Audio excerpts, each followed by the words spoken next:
Everybody has a story to tell, and there was a time when we would share those stories around the kitchen table, laughing, telling jokes, talking about the events of the day, heated debates, tragic loss, living life. The kitchen table is where we could share our lives. So come sit with me and my friends as conversation unfolds across the kitchen table. In this episode, I'd love to introduce you to my dear friend Luke. Luke is a very talented musician and songwriter. I have had the good fortune of playing some open mics with him, and we always have a great time making music together. Make sure to check out his music on Spotify or anywhere else where you get your music, and follow him on all the socials. Today we discuss songwriting, faith, and grief. For musicians, many times those three go hand in hand, and Luke is no different. We talk about the struggles of life that come out through his songs. Make sure to listen to the very end for a live performance of his song, Don't Blame Me.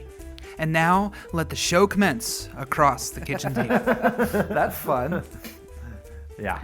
Well, I suppose I want to say thanks for trying this, at least, even if it's crap. I've always wanted to do like a podcast type thing. Really? Like do your own podcast? No.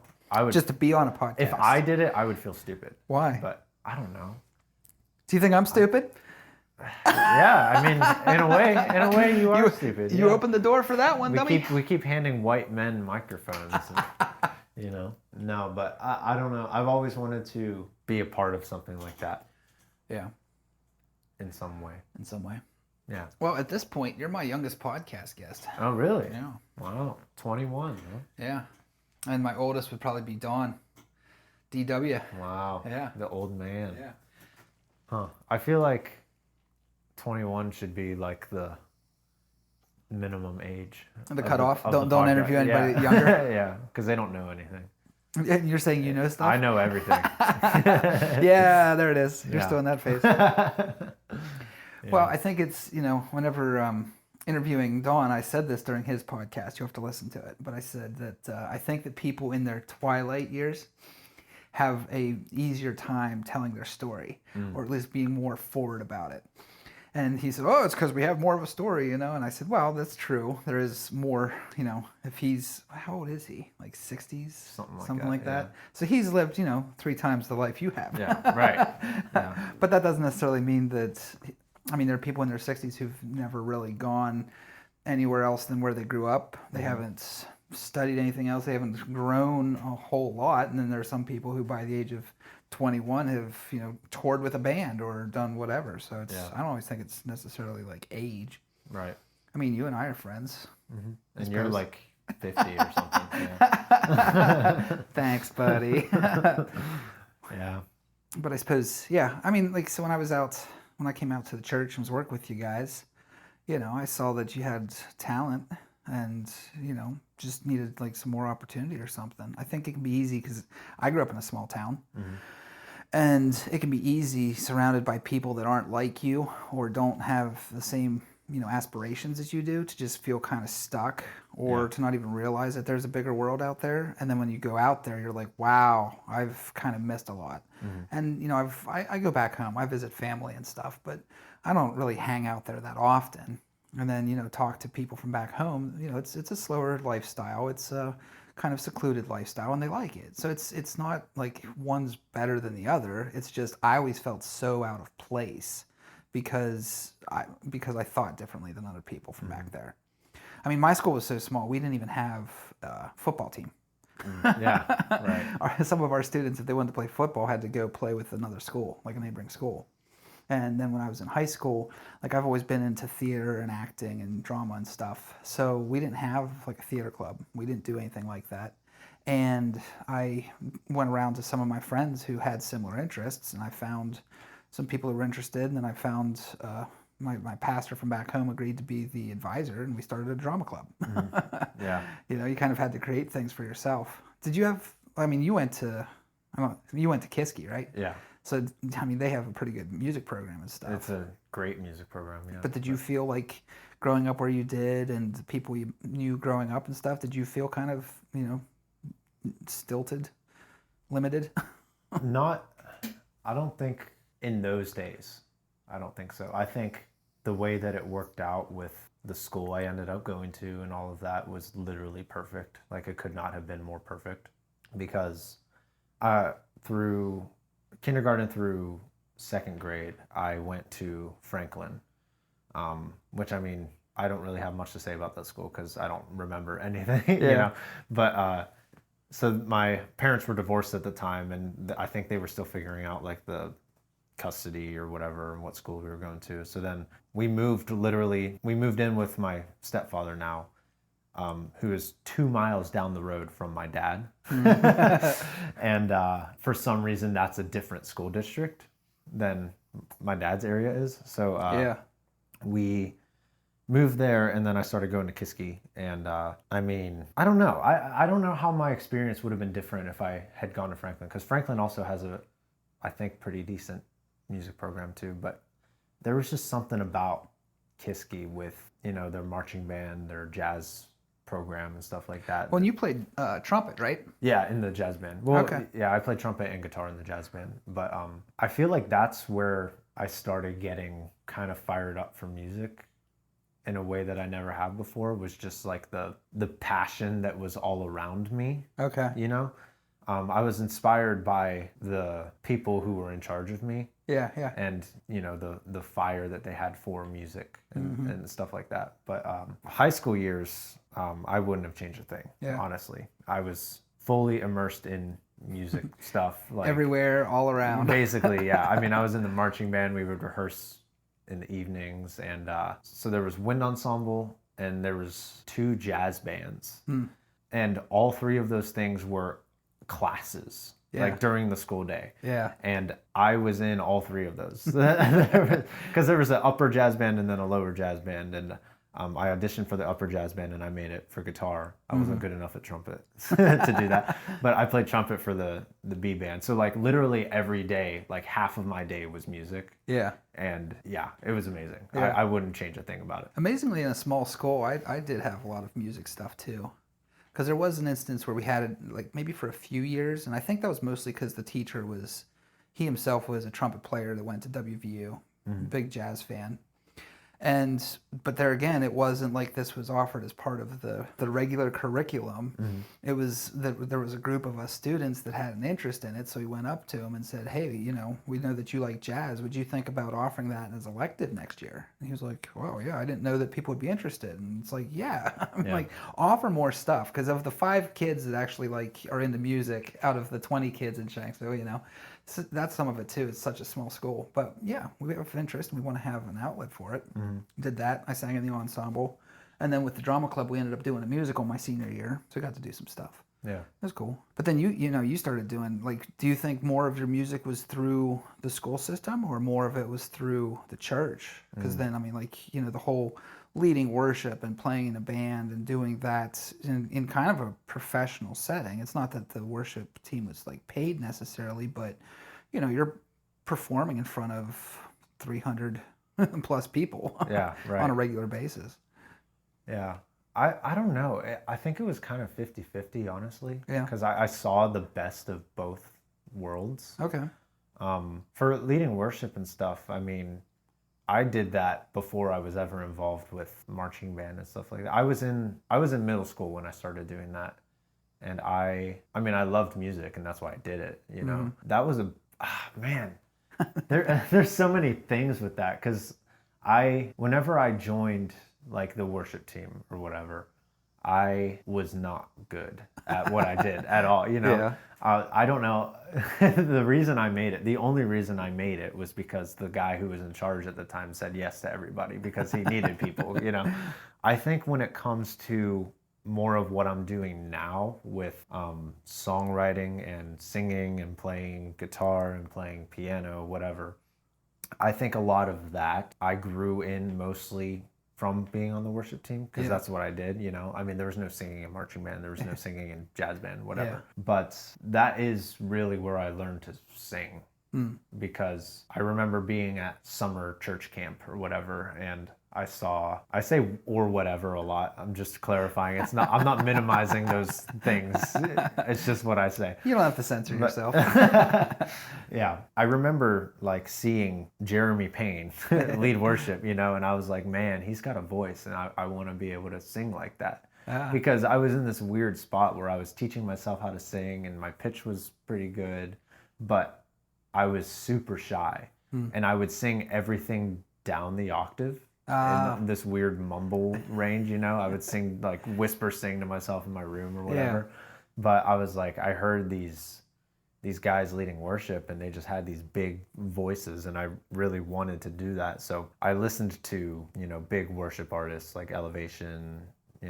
I was really into Casting Crowns and Mercy Me at the time. It was like the first couple Christian bands I got into. Yeah. But I would literally just try to mimic those guys. Oh, okay. And that's how I learned to sing. It took a really long time to build the confidence to actually do it, But I think, being on the worship team and stuff, I was given a lot of really cool opportunities to express that and let my voice be in the room. Yeah. Like fill the entire space. Yeah, exactly. My huge voice. Yeah, I think that's where I grew the most in that, was just doing it mostly. Like I didn't grow sitting in my room mumbling songs to myself. I grew when I was like actually in the zone doing it, in front of people or whatever. I remember that one Christmas when you did the Christmas cookies song. Oh my gosh. You owned it though, man. Like yeah. you have a natural performer inside of you that whenever you hit the stage, the switch goes on and you're bringing the people a good time. Yeah. Yeah, I think the performing side of it, it's a hard thing to navigate when it comes to leading worship. Oh yeah, for sure. Trent and I talked about that during his podcast. Because it's like people are afraid to use the word performing. Oh, let me go on my diatribe then. Okay, go for it. Yeah, because I think him and I talked about that. Performance is that dirty word, but then again, David sat in the courts of Saul and performed. Mm-hmm. I mean, and I get it. There can be this fine line between, doing something on a stage in front of people and doing it for the glory of God, or however people want to say that, versus the glory of yourself, But I don't really think that that's anything that someone can tell easily from your outside mannerisms. That's a basis of the heart. Yeah. And I've said before, I don't think it's a bad thing to perform on a church stage or in a church, because every time I do, I am performing. And what keeps me humbled, or what I remember, is I'm performing for an audience of one. But also, whenever you're performing for that audience of one, you're performing for the King. Do you not think that everybody else is going to be sitting in the room? I mean, if they describe it as, the presence of the King, the throne room, or whatever room you want to call it, yeah, God's sitting up on a big fancy chair at the one end of it, but everybody else is in his presence as well, so everybody's benefiting from it. Everyone, you're performing for them too. Yeah. You're performing for people's, edification and enjoyment, but it's also, because that's one too, is that people will say, wow, it's not all just about fun. And it's like, well, no, it's not necessarily all about fun. But I think that when people start attacking musicians and saying things like that, it's because they themselves are feeling a bit of maybe jealousy, or that, or even that they're ignorant. They don't understand what it's like to perform music. I mean, musicians, when we perform music, we may not all experience it the same way, but we do understand, just the thrill of it. I mean, and I don't even think you can always put words to it. I've tried to tell people this sometimes, and sometimes people get it and don't. Have you, like for instance, you, Luke, have you ever had some of those perfect instances in time where you're playing a song and it's just like time stops and it feels like you're living inside of that song? You are living inside of that music. Have you ever had that? Yeah. It's like whenever everything's meshing exactly right, and you're on, and the people you're playing with are on, and everyone's simpatico, and it's like this group thought, and you're just, time slows down, and you're just like, man, this is the greatest thing I think I can experience as a human being. Yeah. Yeah. And I mean, like, maybe not every musician gets that feeling either. So definitely people that aren't musicians might not have that kind of feeling either, you know? And so then, yeah, they maybe can't understand why we do it and what all's involved with it. It's more than just playing some notes, and it's more than just some people's lip service of like, oh, I do it all for the glory of God. Well, what does that mean, though? What does that mean to you personally, you know, when people say that sort of stuff? I think that I had this crazy thought years ago. I could probably burned at the stake for it, but when people say glory due his name, I always thought, well, here's the funny thing. It's due his name. So whether we give it or not, he already has the glory. So why do we say glory due his name? I don't know. That's a phrase I've never really enjoyed. Yeah.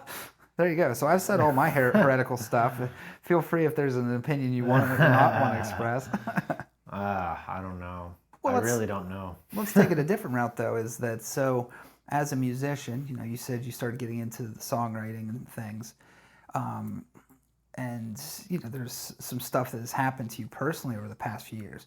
Do you find that music is a huge outlet, that it is a place where you can actually, where you almost feel safe with your own thoughts? Yeah, you know?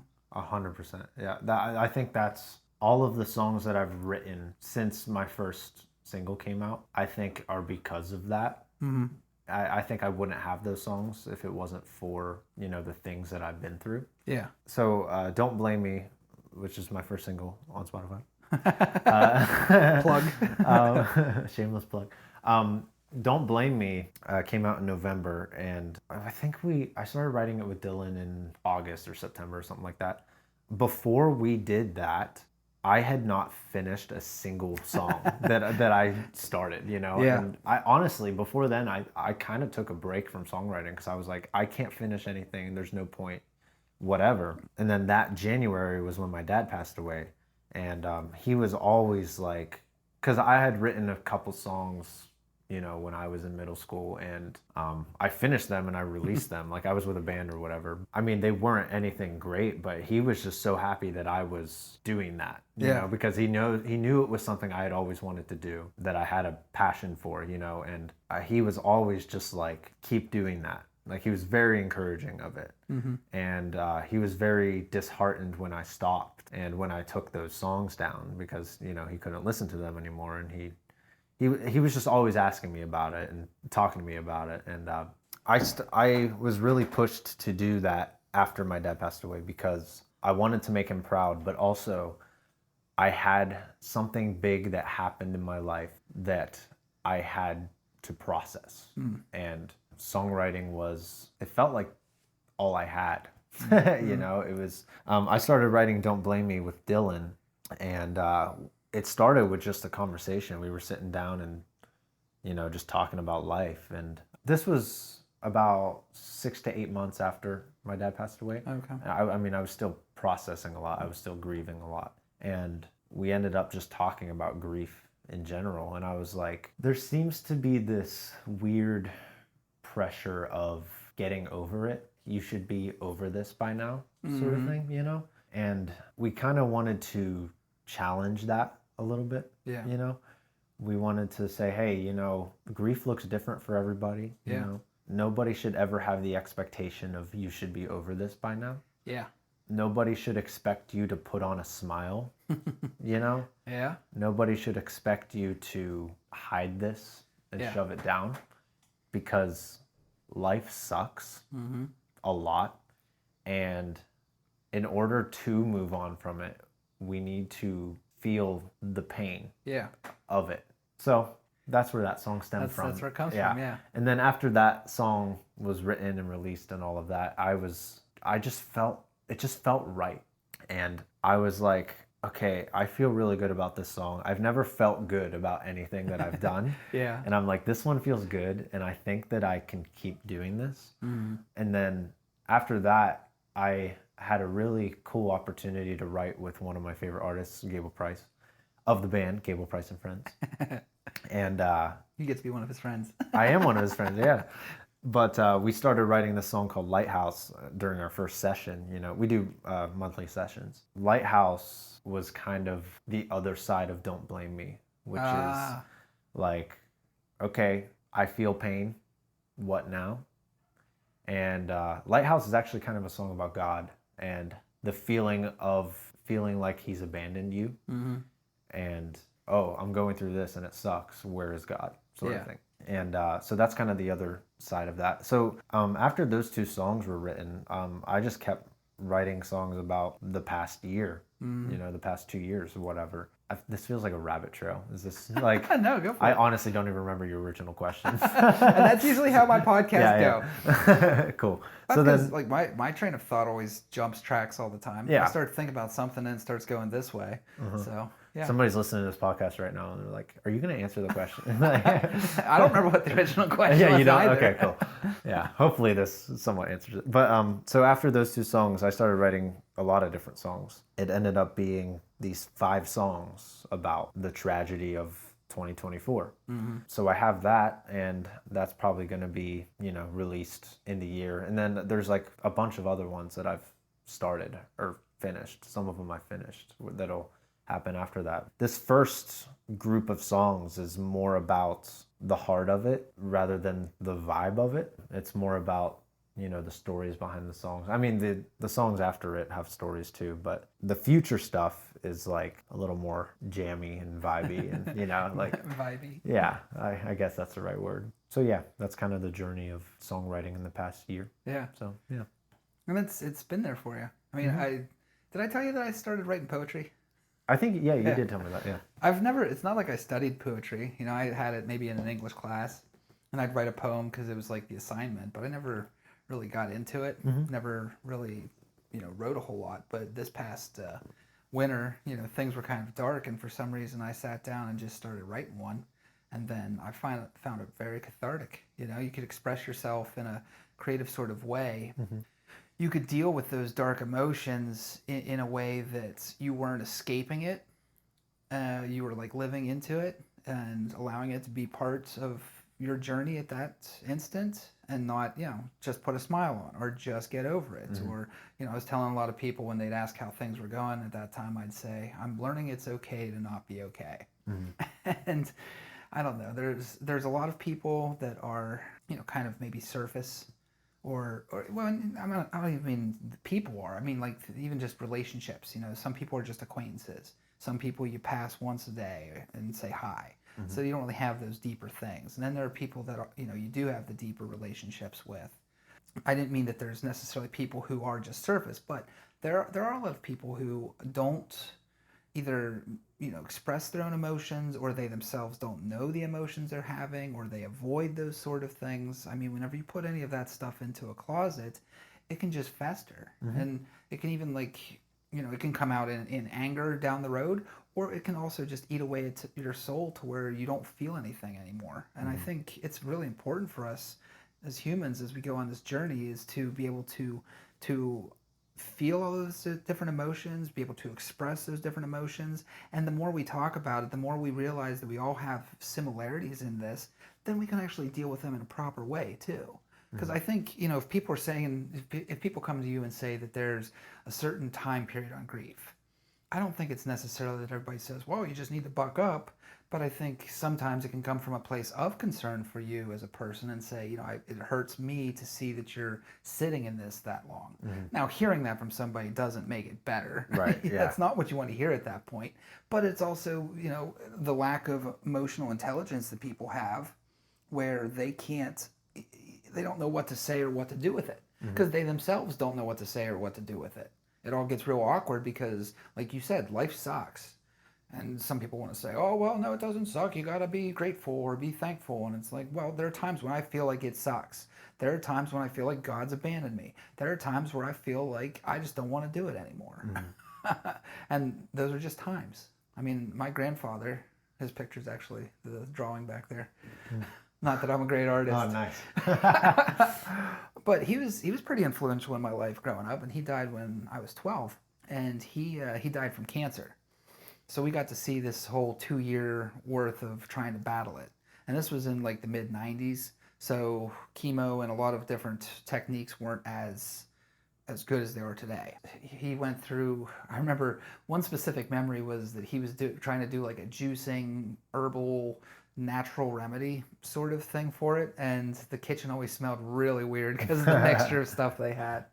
Yeah, I was his little buddy, It was a very important relationship in my life at that age. I kind of grew up with him and stuff.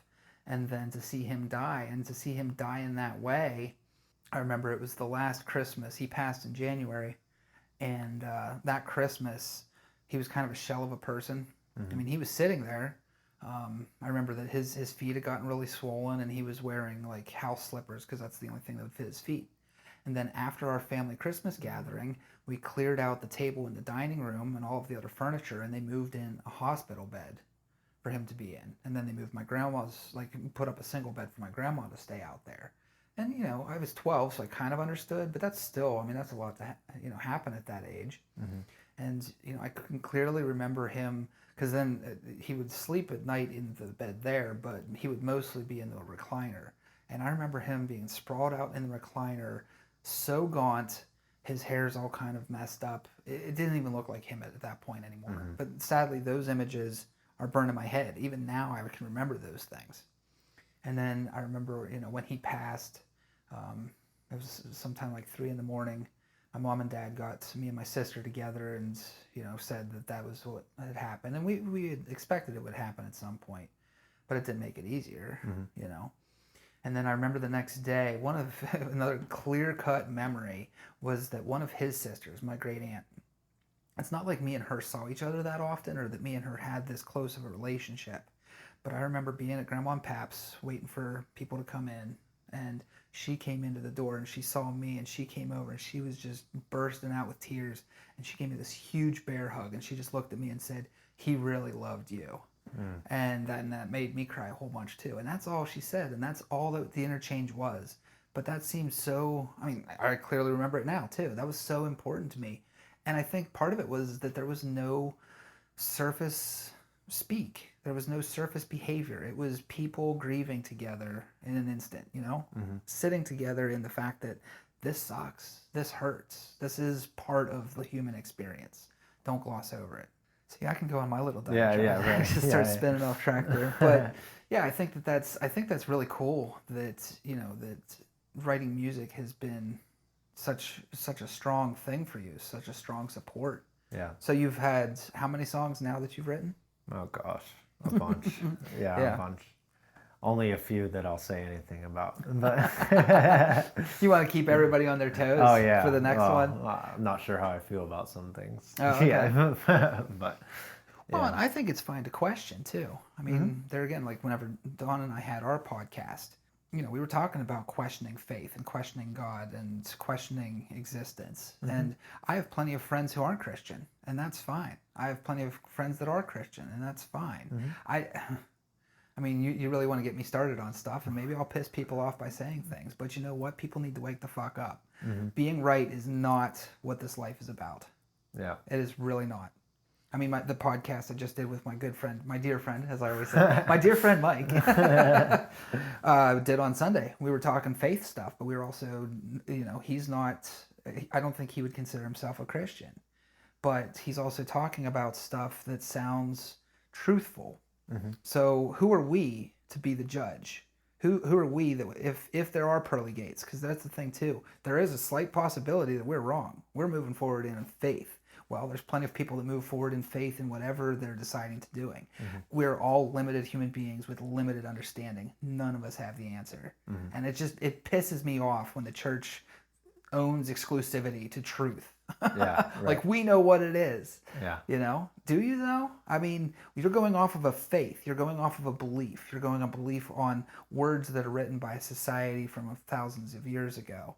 Well, there could be Egyptian people out there that are still, you know, bowing to the god Ra or something because that's what's written in their holy book.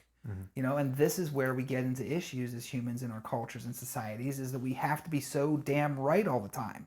Stop being right. It's not about being right. It's about being curious. This is a part of the podcast. When I ask questions of somebody else, I can't tell you what to believe, you know?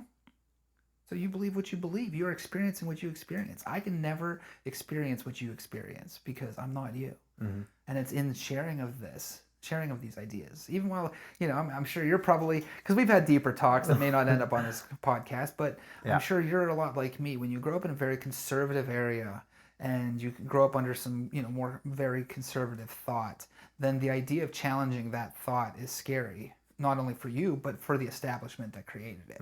So when you start questioning the powers that be, they get scared that you're questioning it. Yeah. Well, that means that you are looking for control. That means you want to own the piece of the pie. That means you want to own the narrative. Yeah. You know, go into a conservative church and tell them that Jesus actually married Mary Magdalene and see people shit their pants. Right? Yeah. So even now, like, we're having this conversation, I'm sure you're probably thinking back here, like, oh, who's going to listen to this and who's going to, you know, start casting stones. Then let them cast stones, because that means that they are being judgmental and not curious. They are being more about right than being in relationship. They're more about seeing you for who they think you are, as opposed to actually learning to get to know who you are. Yeah. I'm really good at questioning things. Yeah. Honestly. Yeah. I mean, maybe it's a bad thing sometimes, but I honestly, my whole life, I've had a problem with authority. It's like most musicians do. Yeah, right. Where it's like the big scary man tells me what to do. I want to do the exact opposite thing of what the guy says, you know? Yeah. And that is a thing where it's like in the Christian faith, where it becomes a struggle of obedience, you know? Yeah.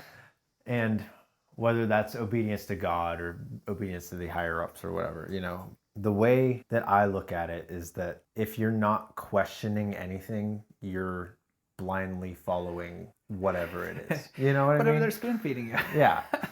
And it's like, I tend to question everything, because I've always been a skeptical, cynical, you know, whatever. So we should talk about aliens. Yeah, right. Area 51. Talk about, are dinosaurs biblical?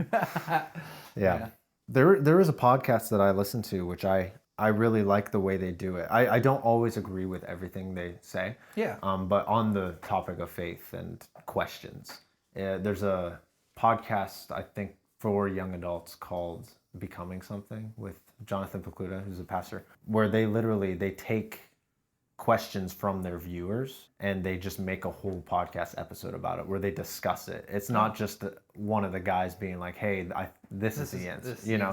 But it's like Pastor Jonathan Pokluda will say one thing, but then the other guy will say, okay, but what about this? You know, like, he'll challenge it, which I think is really good. And it's just an honest conversation about those questions. I think it creates space for people, for young adults, for whoever, to question things. Yeah. And be like, hey, why is this the way it is? Why does the Bible say this? Why does blah, blah, blah, blah, blah? And I think we need more of that. We need more of people being honest and saying, hey, why does the church do this? Yeah. Stuff like that. And I think we have gone away from that because we are scared of the repercussions of it or whatever. Like, there should be no freaking repercussions for asking questions. Yeah, exactly. In any circumstance. Exactly. You know what I mean? Yeah. My dad would always say the only dumb question is the question that you don't ask. That you don't ask. Yeah. Blue collar workers would disagree with you. That's a different mentality, I suppose. Make me feel like a dumbass every time I ask a question, you know? Well, that could be another instance of ignorance. You know, they don't know stuff outside of their own world, so they kind of. I mean, we all find our tribes, we all find our people, so it's easy for anybody within a tribe, when a newcomer comes in or someone that doesn't have the same knowledge base, to kind of look down on them or think, well, why don't you just know that? Like, everybody knows that. And it's like, well, no, not everybody knows that. I mean, it's tough for me getting back into teaching piano lessons because it's like I have to think of what it was like to not be able to play. I have to think of what it was like for me to say, okay, which finger is my fifth finger? and putting your hands together, like, how does that work? I have to step back and think, this doesn't come naturally to everybody, or it's not as simple as what it is for me now, because I've had those years of practice to get to the place where I'm just like, I just do it. Right. But I think, and I was talking with Mike about that too, is our beliefs. Everybody's beliefs dictate their actions, regardless of what those beliefs are. Or they should. Oh, no, they will. I mean, if you believe in gravity, you're going to, and that's a trial and error thing. That's a little more of a scientific approach. When you start talking about religious things and things of the unseen world, that's where it takes more of that leap of faith, because you can't see it tangibly. But 99.99% of humans believe in gravity. There is always that one person tripping on acid who wants to think that they can fly, and they can't. Right. But even there, having the open mind to say, well, why can't we? And figuring out some sort of way. This was also Mike's podcast. Is that like Da Vinci or the Wright brothers or Bernoulli, whenever he figured out his principle of lift, that somebody somewhere would have had to say, well, why not? I believe that in the construct we have now, yes, this isn't possible, but that doesn't mean we always have to be in that construct. We can grow, we can adapt, we can learn and change. Right. And then, those questioning those things, that's how we advance. And we're never going to know all of the answers, but we, within our own journeys, we have to question it. And then sometimes you question it and find out the premise was completely wrong, and you abandon that original thought, or you find out that it was right, and because you questioned it, you own it more. It's stronger and deeper with you. I mean, I still don't know if God speaks to me or how he speaks to me or if he speaks to me. Is it a gut feeling? Is it something that I hear this audible voice? I don't understand. I don't know. I've had better religious conversations with people at a bar than I've ever had in a church. Yeah. And part of that is because, again, that right versus relationship. Because you start talking to somebody who has read the Bible upside down, and they can quote you all of the scripture, and then they think they have the answers for every single one of your problems. And that's not true. That's not the case. Whenever you start relaying it from your own personal experience, like I was talking to a girl who, I label people as recovering Catholics because I think I've come across a lot of people who maybe grew up in the church. Doesn't have to necessarily be Catholics, but Catholics can be very they can be guilty of this, that they show up on Sundays, they do the thing, they don't eat meat during Lent, they do all of this stuff. But if you ask them directly, do you believe in God? Well, I suppose I have to. I say the creed, right? Yeah. And it's like, yeah, but do you have a personal relationship with this God? Well, I don't really know what that means. Okay. So I think that there's a lot of people who I've met throughout life who are in search of truth. They are in search of this eternal love. Like John says, God is love. Well, then God is love, equating that. But I know people that have good hearts and who are in the search of truth, but they may not say the name Jesus or Jesus of Nazareth or Jesus Christ, because for some reason we call him Jesus Christ as if Christ is his last name, Hey, hello, welcome to the Christ household. But see, we're laughing at it because it's ludicrous, because we put him in a box. We say it has to be X, Y, and Z. If you don't have this sort of experience, if you don't go to X and Y, Z church, if you don't say the sinner's prayer, if you don't get baptized, whatever it might be, Remember that one clip that Don played where it was the Scottish guy, and he was talking about the sinner on the cross? I don't think I was there for that or one. the murderer or whatever that's hanging beside him. Yeah. And then he gets up there and he goes, and St. Peter says, oh, well, do you know about transubstantiation? And do you know about this and that? And the guy's like, I don't know any of that. I just know that the guy next to me said I could be here. Yeah. But this girl that I worked with, who I would label a recovering Christian or Catholic or whatever, was that we were talking about praying and what that is. And I said, I don't know if I'm crazy, but sometimes I talk to myself, or I think I'm talking to myself. And I said, I've realized that that's just prayer. I believe that there is this being out there, in here, wherever this being is, that whenever I talk, he's listening to me, or she, or it, whatever you want to label it. Because I think that's a misnomer too, but whatever. I'm sure the patriarchy would shoot me down for that one too. But when I was saying it to her in these really simple terms of what I think prayer is, and she was like, you know what? I never really thought of that before. Well, then I suppose I've prayed. And I'm like, wow, see, it's not complex. It's not meant to be kept from people. It's not, and it's also not meant to be kept away from the human experience. You're pissed off. You're angry. You're in a pit of despair. You're grieving. Those are all parts of it. And to deny those, that's missing out on everything. That's missing out on some of the beauty that God's created in it too. Right. Yeah. I'm sitting here looking at Bob Ross, thinking about how so many times he'll say, well, you can't have the dark without the light. Or you can't have the light without the dark. Like, there's all of these different layers that happen in a painting, and you have to have all of them for the picture to fully materialize. Yeah. So don't be afraid of any of that. You be you, man. Yeah. That does remind me of something that I saw where it was like, talk to God like a friend sort of thing. Yeah. It was kind of the point of it, but it was like, if you're talking to your friend and you say their name at the beginning of every sentence. Dear Luke. Yeah. Dear Luke, blah, blah, blah, blah, blah, blah, blah. Thank you, Luke. Thank you, Luke, for blah, blah, blah, blah, blah. Luke, Luke, you are awesome above all Lukes. Yeah, right. Yeah. There are no other Lukes before you. Yeah. And I mean, I think there is some truth to that where it's like God deserves, our praise and our glory. Like, thank you, Lord, for who you are. Yeah. But how do you know who he is unless you fully bear yourself to him? Yeah, right. But it's also like you're acting like he doesn't know who you are. And you're, you're dressing up your language in a way that, that's the Holy Spirit's job is to translate your prayers that don't make any sense. Right? So it's like, why are you dressing yourself up before the Lord when you're a mess?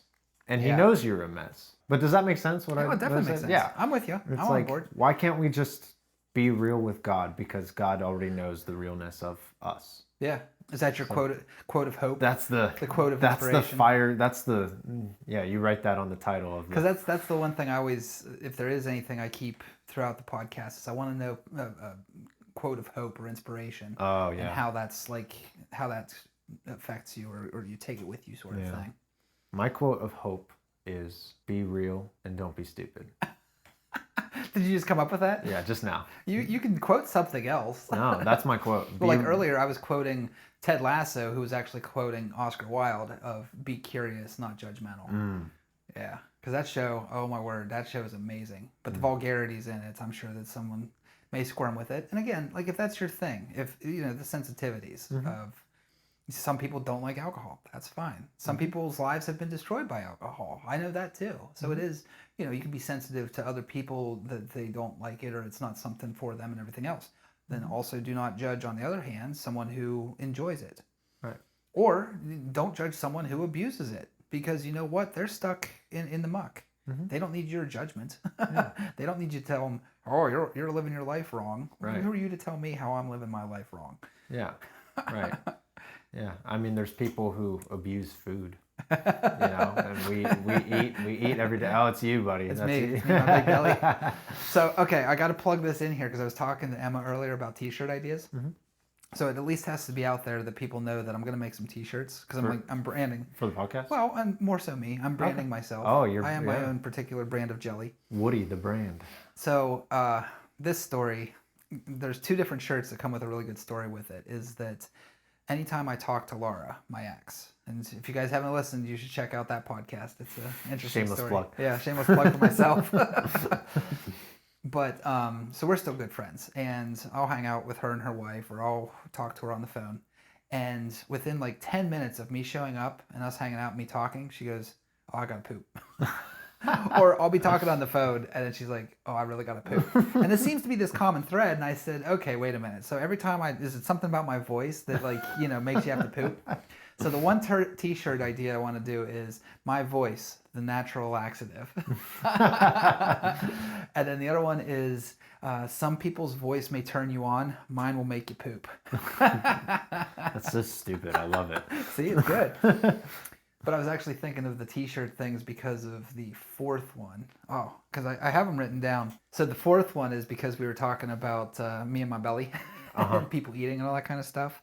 Do you know what a proofing drawer is? No. Okay. So when you make bread, you make the dough, you have to let it rise. You have to let the yeast do its job. And there are actual things called proofing drawers that are the right temperature and humidity to make it kind of go quicker. If you ever watch the Great British Baking Show, they have proofing drawers. And so because of me and my like of beer and the size of my belly and all those sort of things, mine's going to be, my belly is a proofing drawer. I am making bread in my belly. I feel like there's a very select few people who would actually get that. Yeah, people that watch the Great British Baking Show. I'm going to sell the idea to Paul Hollywood. That's funny. How do we even get on the topic of proofing drawers? I have no idea. T-shirts. No something idea. Else. Branding yourself. We were talking about music, then we were talking about church. Quotes. Yeah. We talked about all kinds of weird stuff. Yeah, right. Didn't want to go too deep. want to keep it a little more loosey-goosey. Loosey-goosey, yeah. If you have stayed tuned to this moment here, because I know we've rambled on for almost an hour, but part of this, I will put this in the intro actually, is this is a special podcast because we're going to have a little bit of music right here at the end. You've agreed to do your perform your song. Don't Blame Me. That's the one you're going with? I Don't think Blame so, Me? yeah. Okay. So if you don't remember, Don't Blame Me is the one that was kind of started off the whole songwriting experience, right? Well, we might not even put this in, but here it is.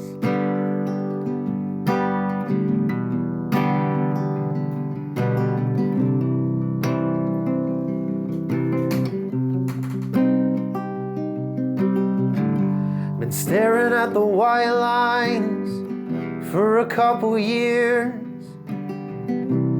trying not to sleep behind the wheel, believing all the right lies. It's getting hard to heal, 'cause I can't even tell you how I feel.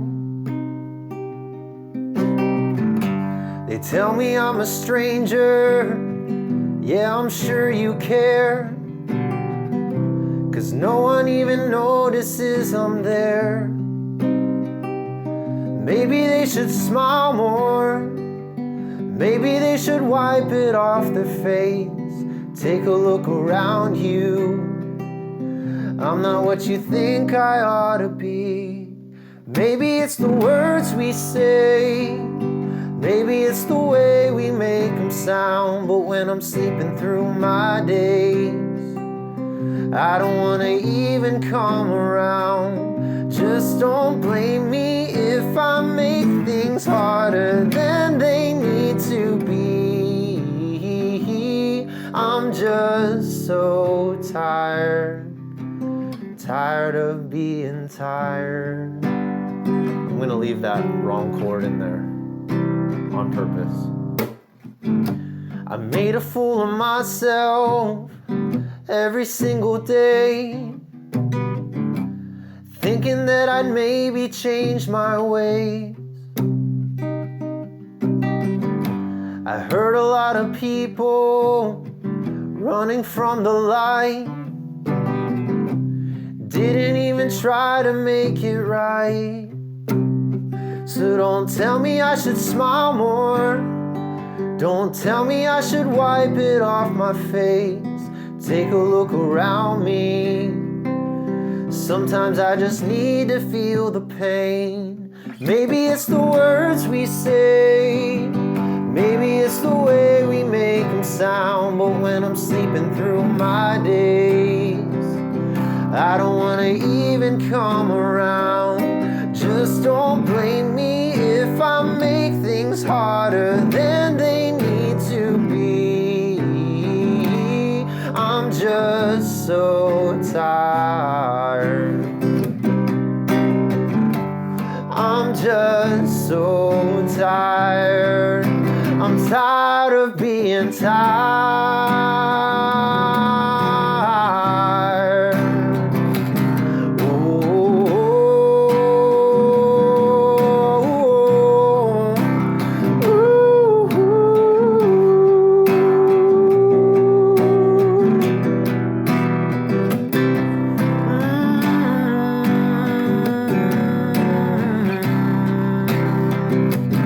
Just don't blame me if I make things harder than they need to be.